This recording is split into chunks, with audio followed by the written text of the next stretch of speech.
This is a closer look, a talk with General O, Part 1. From Iraq, I'm Gail McCabe. The last time we spoke, it was about the end of the surge. Iraq has changed a lot. How would you characterize those changes? Economically, Iraq's picked up quite a bit. You see markets growing, you see agricultural growing, you see all kinds of activity. The other thing is there's better security.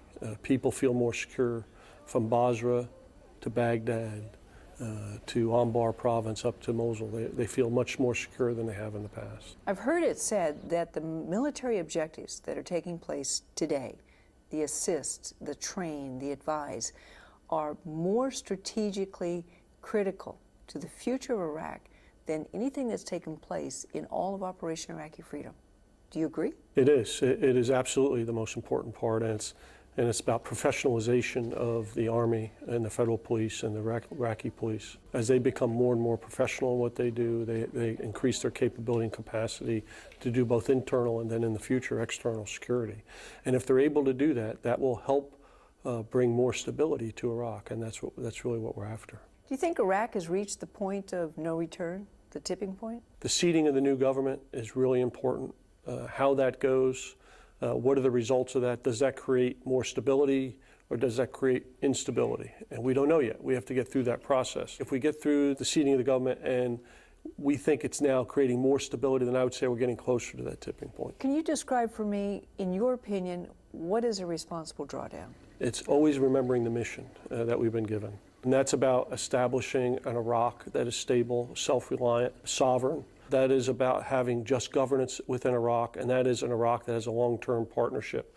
So we accomplish those missions while we slowly withdraw our forces once the Iraqis are ready. We've been doing this for a very long time. 18 months ago, we had 175,000 U.S. and allied troops on the ground. Today, we're at 95,000. We'll go to 50,000 by the end of September. This is a deliberate process that we've been going through over time as they increase their capability. You think the Iraqis are ready for the drawdown? I do. I think they've been in the lead for operations since we signed the security agreement back in December 2008 and went into effect in January. Today, they are in charge everywhere in Iraq. We no longer conduct large-scale operations in Iraq. They do. We support those operations, and we can do that with 50,000. We don't need to do that with 95,000 where we're at today. It's time and appropriate for them to take on this responsibility and us start to get more and more in the background. And I think it's that time of the fight for us to do that. So who is the enemy today? Well, there's a couple things. We call it drivers of instability, and it's many things. But it's different. It's about the struggle for power that still exists here.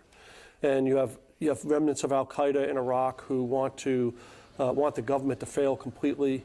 You have outside interference who want to make the government weak. So, for example, Iran might have more influence. You have some remnants of the Ba'ath Party who are in Syria who have ideas that sometime in the future they might be able to come back. So it's those threats that we still have direct, but they're so much more diminished than they were before, and that's the point.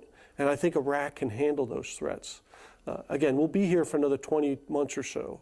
And I think we'll continue to develop them, equip them, train them. And I think by that time, they'll be ready. That's a closer look.